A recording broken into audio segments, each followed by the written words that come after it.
जी का संगत करते हैं।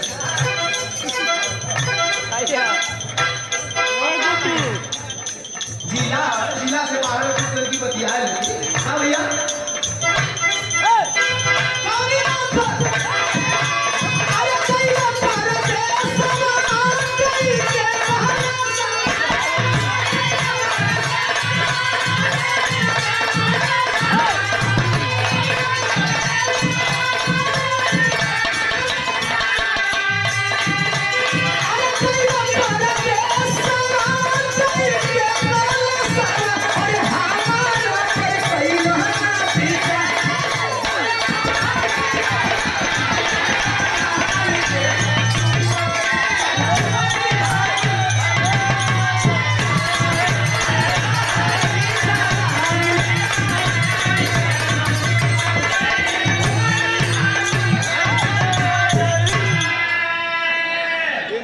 ये नाच पर आपका काल उड़ा कर ढेर नची है। ये 200 रुपया पुरस्कार सम्मानी बड़े भैया रिंकू भैया नाच पर।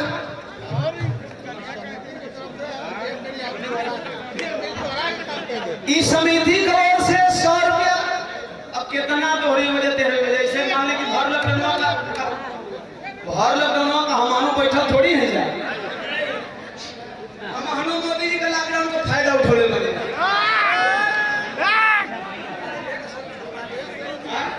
हमानो मोदी जी का ऐसे जनते पर गौरिया रात दिन विधान में फायदे दे रहा कभी जी।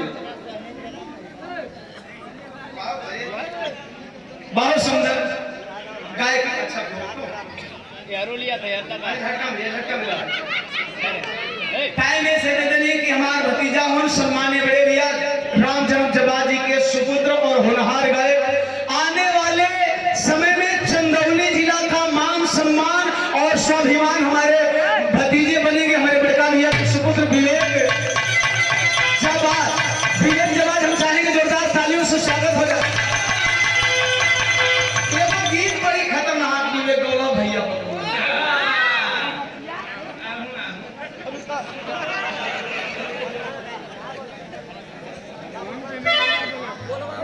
सम्मानित तहसीलदार साहब राकेश भैया के आप छोटे भैया बड़े बाबू प्रभु नारायण भैया के द्वारा पुररिया के ऐतिहासिक धरती से 500 रुपया पुरस्कार।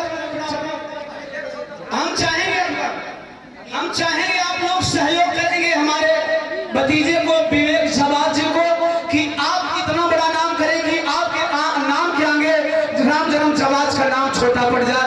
यह हमारी शुभकामना होगी और मेरा आशीष होगा।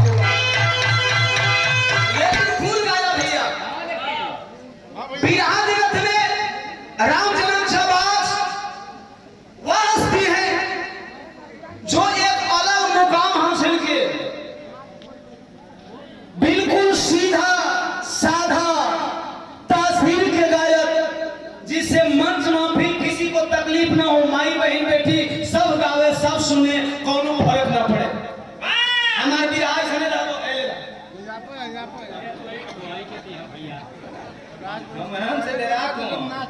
राज बड़ी सुंदर भाई जैसा आप पिता 100 रुपया का बहन नाचल कम है अभी हो गए।